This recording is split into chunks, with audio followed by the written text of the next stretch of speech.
Imamat pasal 13 ayat 18 sampai pasal 14 ayat 14. Apabila pada kulit seseorang ada bara yang telah sembuh, tetapi di tempat bara itu timbul bengkak yang putih atau panau yang putih kemerah-merahan, haruslah orang itu minta diperiksa oleh imam. Kalau menurut pemeriksaannya panau itu kelihatan lebih dalam daripada kulit dan bulunya telah berubah menjadi putih, maka imam harus menyatakan orang itu najis, karena penyakit kustala yang timbul di dalam bara itu. Tetapi jikalau panau itu diperiksa oleh imam dan ternyata tidak ada bulu yang putih padanya dan tidak lebih dalam daripada kulit, malahan pudar, imam harus mengurung orang itu 7 hari lamanya. Dan jikalau panau itu memang meluas pada kulit, imam harus menyatakan dia najis, itu penyakit kusta. Tetapi jikalau panau itu masih tetap dan tidak meluas, maka itu bekas bara dan imam harus menyatakan orang itu tahir. Atau apabila pada kulit seseorang ada lecur karena api, dan daging liar yang timbul pada lecur itu menjadi panau yang putih kemerah-merahan atau putih, maka imam harus memeriksa panau itu. Bila ternyata bulu pada panau itu berubah menjadi putih dan panau itu kelihatan lebih dalam dari kulit, maka yang timbul di dalam lecur itu adalah penyakit kusta. Dan imam harus menyatakan orang itu najis, itu penyakit kusta. Tetapi jikalau menurut pemeriksaannya tidak ada pada panau itu bulu yang putih dan panau itu tidak lebih dalam daripada kulit, malahan pudar, imam harus mengurung orang itu 7 hari lamanya. Pada hari yang ketujuh, imam harus memeriksa lagi dia. Jikalau panau itu memang meluas pada kulit, maka haruslah imam menyatakan dia najis. Itu penyakit kusta. Tetapi jikalau panau itu masih tetap dan tidak meluas pada kulit, malahan pudar, maka itu bengkak lecur dan imam harus menyatakan dia tahir, sebab itu bekas lecur. Apabila seorang laki-laki atau perempuan mendapat penyakit pada kepala atau pada janggut, imam harus memeriksa penyakit itu. Bila itu kelihatan lebih dalam dari kulit dan ada padanya rambut halus yang kuning, maka imam harus menyatakan orang itu najis, karena itu kudis kepala, yakni kusta kepala atau kusta janggut. Dan apabila menurut pemeriksaannya, penyakit kudis itu tidak kelihatan lebih dalam dari kulit dan tidak ada padanya rambut yang hitam, maka imam harus mengurung orang yang kena penyakit kudis itu 7 hari lamanya. Pada hari yang ketujuh, imam harus memeriksa penyakit itu. Bila ternyata kudis itu tidak meluas dan tidak ada rambut yang kuning padanya, dan kudis itu tidak kelihatan lebih dalam dari kulit, maka orang itu harus bercukur. Hanya tempat kudis itu tidak boleh dicukurnya. Lalu imam harus mengurung orang yang kena kudis itu untuk kedua kalinya 7 hari lagi. Kemudian, pada hari yang ketujuh, imam harus memeriksa lagi kudis itu. Bila ternyata kudis itu tidak meluas pada kulit dan tidak kelihatan lebih dalam dari kulit, maka imam harus menyatakan orang itu tahir, dan ia harus mencuci pakaiannya, dan ia menjadi tahir. Tetapi jikalau kudis itu memang meluas pada kulit, sesudah ia dinyatakan tahir, dan menurut pemeriksaan imam kudis itu meluas pada kulit, maka imam tidak usah lagi mencari rambut yang kuning, memang orang itu najis. Tetapi jikalau menurut penglihatan imam, kudis itu masih tetap, dan ada rambut hitam tumbuh pada kudis itu, maka kudis itu sudah sembuh dan orang itu tahir, dan imam harus menyatakan dia tahir. Apabila pada kulit seorang laki-laki atau perempuan ada panau-panau, yakni panau-panau yang putih, imam harus melakukan pemeriksaan. Bila ternyata pada kulitnya ada panau-panau pudar dan putih, maka hanya kuraplah yang timbul pada kulitnya dan orang itu tahir. Apabila rambut kepala seorang laki-laki meluruh dan ia hanya menjadi botak, ia tahir. Jikalau rambutnya meluruh pada sebelah mukanya dan ia menjadi botak sebelah depan, ia tahir. Tetapi apabila pada kepala yang botak itu sebelah atas atau sebelah depan ada penyakit yang putih, kemerah-merahan, maka penyakit kustala yang timbul pada bagian kepala yang botak itu. Lalu imam harus memeriksa dia. Bila ternyata bahwa bengkak pada bagian kepala yang botak itu putih kemerah-merahan dan kelihatannya seperti kusta pada kulit, maka orang itu sakit kusta dan ia najis, dan imam harus menyatakan dia najis karena penyakit yang di kepalanya itu. Orang yang sakit kusta harus berpakaian yang cabik-cabik, rambutnya terurai, dan lagi ia harus menutupi mukanya sambil berseru-seru, najis, najis. Selama ia kena penyakit itu, ia tetap najis. Memang ia najis. Ia harus tinggal terasing. Di luar perkemahan itulah tempat kediamannya.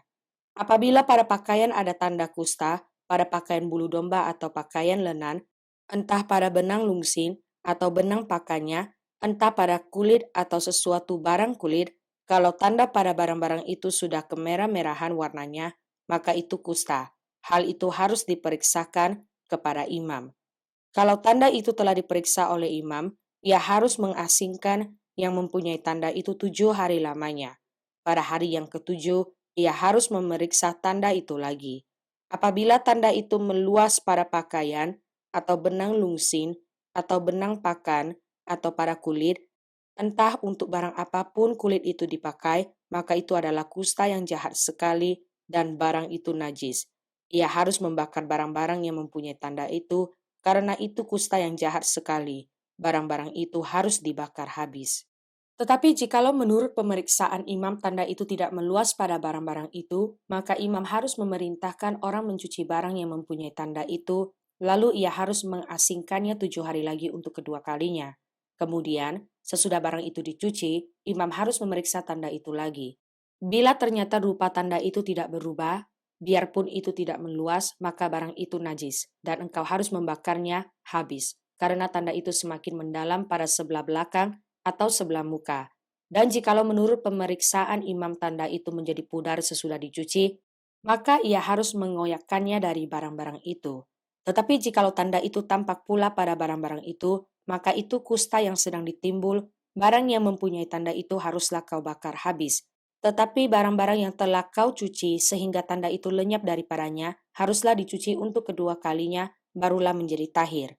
Itulah hukum tentang kusta yang ada pada pakaian bulu domba atau lenan, atau pada benang lungsin, atau pada benang pakan, atau pada setiap barang kulit untuk menyatakan tahir atau najisnya.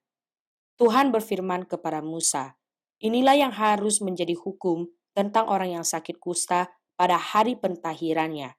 Ia harus dibawa kepada imam, dan imam harus pergi keluar perkemahan. Kalau menurut pemeriksaan imam penyakit kusta itu telah sembuh daripadanya, maka imam harus memerintahkan supaya bagi orang yang akan ditahirkan itu diambil 2 ekor burung yang hidup dan yang tidak haram, juga kayu aras, kain kirmizi, dan hisop.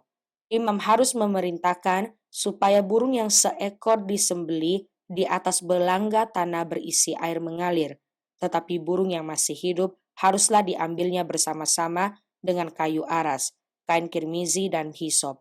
Lalu bersama-sama dengan burung itu, semuanya harus dicelupkannya ke dalam darah burung yang sudah disembelih di atas air mengalir itu. Kemudian, ia harus memercik 7 kali kepada orang yang akan ditahirkan dari kusta itu, dan dengan demikian mentahirkan dia, lalu burung yang hidup itu haruslah dilepaskannya ke padang. Orang yang akan ditahirkan itu haruslah mencuci pakaiannya, mencukur seluruh rambutnya dan membasuh tubuhnya dengan air, maka ia menjadi tahir. Sesudah itu ia boleh masuk ke dalam perkemahan, tetapi harus tinggal di luar kemahnya sendiri 7 hari lamanya.